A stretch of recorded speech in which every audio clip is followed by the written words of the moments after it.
Oi, meu nome é Margarete Borges e no Aprendendo em Minutos de hoje eu vou falar sobre o transporte por vesículas.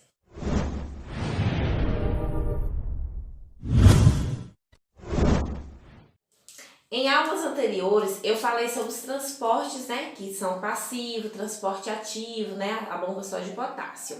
Por exemplo, lá no transporte passivo, nós vimos, que a membrana plasmática é formada por uma bicamada fosfolipídica, Daí nós vimos, que essa bicamada fosfolipídica é formada por fósforo, por lipídios, por proteínas.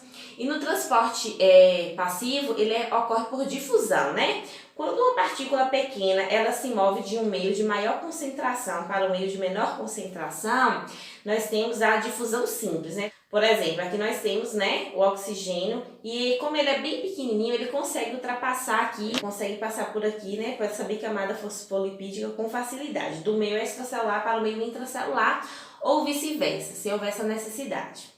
Quando a partícula é maior, por exemplo, aqui um carboidrato, uma glicose, ela não consegue passar aqui por essa bicamada lipídica, porque ela é maior e aqui ela não conseguiria penetrar. Então ela vai passar aqui por essa proteína, A proteína ela vai facilitar esse transporte. Ela vai passar aqui, pela proteína.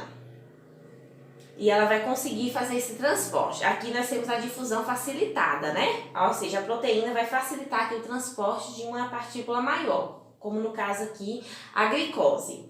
Esse processo aqui é difusão, ele acontece sem gasto de energia.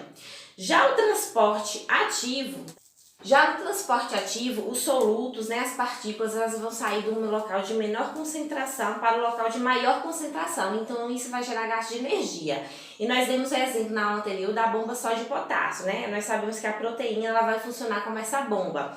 Por exemplo, ela vai transportar o sódio que está em menor quantidade para o local que está em maior quantidade. Ela vai precisar de energia, para fazer esse transporte. É igual, por exemplo, quando a gente está numa serra e a gente vai subir. Quando sobe, você gasta mais energia. Quando você desce, é mais simples, então você não vai gastar tanta energia. E a mesma coisa aqui, nesse transporte pela bomba só de potássio. Como o sódio no meio da intracelular ele está em menor quantidade, quando ele é transportado para o meio extracelular e lá está em maior quantidade, se gasta energia. E nós vimos que quem faz esse transporte é a bomba só de potássio, É essa proteína aqui que faz esse transporte. Eu não vou entrar em detalhes que nós já vimos isso em aulas anteriores. Na aula de hoje nós vamos ver um transporte que acontece por vesículas. O transporte por vesícula, ele acontece de duas formas. Nós temos a endocitose, que é quando as partículas elas saem, do meio extracelular para o meio intracelular, ou seja, a célula vai englobar algo que está por lá de fora para dentro dela. E nós temos a exocitose, que é quando as partículas elas estão dentro das células e elas precisam sair para fora da célula. Na endocitose, há três tipos. Nós temos a fagocitose, a pinocitose e a endocitose mediada, que eu vou falar sobre cada uma delas. Já na exocitose, nós temos dois tipos, a por secreção e por excreção. Bom, no transporte por vesículas, no processo de endocitose, vai acontecer da seguinte forma. Aqui tem uma bactéria que está uma célula. Como essa bactéria ela é muito grande, ela não consegue passar por aquela bicamada fosfolipídica. Lembra que eu falei que ela é formada assim? Ela não consegue passar por aqui e nem pelaquela proteína, porque ela é muito grande. Então, como é que a célula vai conseguir fazer com que essa bactéria ela entre aqui para o meio intracelular? Como que isso vai acontecer se ela não consegue passar por aqui? Então, nós temos o primeiro processo que é a fagocitose. Na fagocitose, o que vai acontecer? O que acontece? A membrana, como essa partícula é grande demais para atravessar aqui na membrana, a membrana vai se deformar e emitir os pseudópodes, que é tipo um bracinho para pegar aqui essa partícula. Então, esse processo vai haver gasto de energia, então o transporte por vesícula, ele também é um transporte ativo, e daí ele deforma aqui a membrana, você que ela estava toda certinha, ela deformou. O que acontece? Ela vai se deformando, e aí ela vem aqui e vai se deformando, até ela conseguir englobar aqui essa partícula. Daí ela se funde aqui e daí ela consegue, né, trazer essa partícula para dentro da célula. Nós vimos em aulas anteriores que as vesículas elas agem fazendo a comunicação, tanto entre as organelas na célula como do meio intra para o meio extracelular. O que acontece? A membrana aqui da vesícula, que estava ligada aqui à membrana da célula, ela vai se desprender aqui, né, da membrana plasmática da célula. Quando a vesícula ela consegue se desmembrar aqui da membrana plasmática da célula, o nome dessa vesícula aqui passa a ser chamada fagossomo. E daí ela vem trazendo aqui a bactéria que a célula conseguiu captar, né? Trazer aqui para dentro da célula. Daí essa vesícula ela vai se ligar ao lisossomo. Lembrando que o lisossomo ele tem uma enzima aqui dentro e quando eles se fundem, essa enzima ela vai fazer a digestão dessa bactéria. Então, tudo aquilo que estava aqui nessa bactéria que a célula estava precisando, eles vão absorver. E aquilo que a célula não precisa mais, isso daqui vai ter que ser eliminado aqui para dentro da célula. Quando isso acontece, nós temos a exocitose. Na exocitose, né, que é quando as substâncias estão dentro da célula e vão para fora, ela pode ocorrer de duas formas. Aqui, ó, nós temos a exocitose. A exocitose, ela pode se dar por secreção e por excreção. Esses resíduos, né, que foram liberados aqui para o lado de fora da célula, quando é algo que pode ser utilizado pelo nosso organismo, nós temos a secreção. Por exemplo, as glândulas que liberam, por exemplo, hormônios. Aquele hormônio ele é utilizado pelo nosso corpo. Então, ele sai para fora da célula, isso é uma secreção.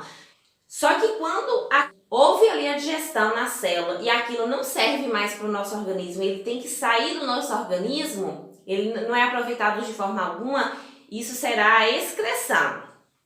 E os órgãos que fazem a excreção em nosso organismo, nós temos, por exemplo, os pulmões, né, que vão liberar o gás carbônico, nós temos os rins, a pele que libera ali o suor. Presente ali no suor nós temos várias toxinas, né, que não fazem bem nem a nossa célula, nem ao nosso organismo, então isso é liberado, né, do corpo para fora do corpo. Então nós vimos que quando está por lá de fora e vai precisar entrar na célula, nós temos, né, o primeiro processo que é a fagocitose. Fagocitose. Na fagocitose, né, nós temos a presença daqueles bracinhos, né, que vão captar ali a partícula, que são os pseudópodes. Essa é a característica aqui da fagocitose, né? E são partículas sólidas. Um outro processo da endocitose é a pinocitose. Na fagocitose, né, a célula ela vai trazer uma partícula sólida para dentro da célula, que é aquele processo que nós vimos. Na pinocitose, a partícula ela não é sólida dessa forma, pelo contrário, ela é líquida. Eu coloquei aqui, só que ela é líquida. O que acontece? Ela também não consegue passar aqui pela membrana, porque são solutos que foram dissolvidos ali na água, só que ele ainda é grande, ele não consegue ultrapassar aqui a membrana. O que acontece? Aqui é a membrana, né? Aí ela vem aqui, vou dar um exemplo aqui. Ela vem aqui e ela é muito grande e a membrana é fina. Então, o que vai acontecer? Vai haver uma invaginação da membrana, ela vai se deformar aqui, ó.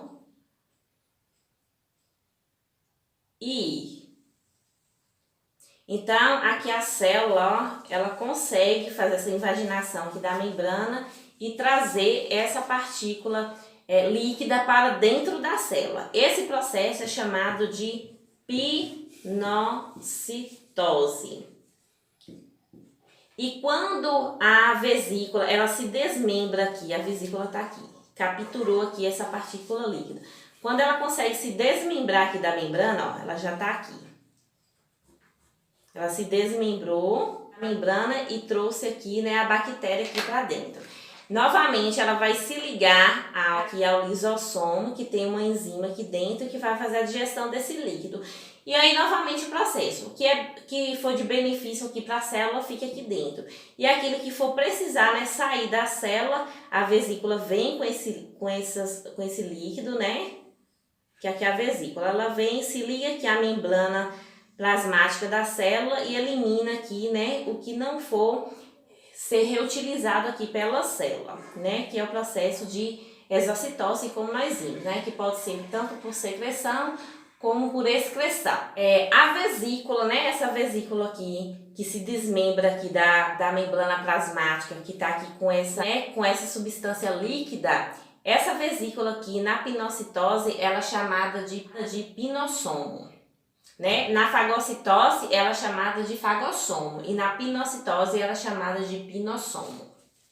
A característica aqui, né, da pinocitose é que não há a emissão, né, dos pseudópodes, né? Ele não tem aquele bracinho para pegar, pelo contrário, a membrana ela faz essa invaginação, né, para poder pegar aqui essa substância líquida.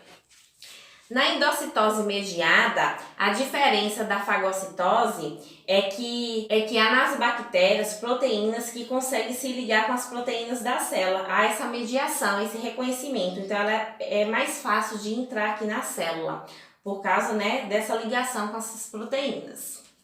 Agora vamos ver uma questãozinha para ver como isso cai em prova.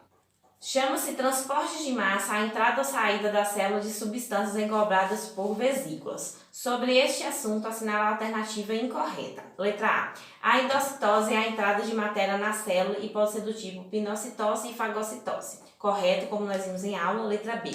Na exocitose, ocorre a saída de vesículas membranosas da célula por fusão com a membrana plasmática. Exatamente isso, né?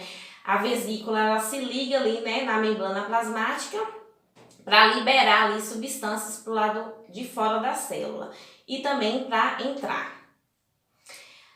Letra C. Na pinacitose, partículas maiores sobre a face externa da membrana estimulam-se a projetar pseudópodes para fora, englobando-as.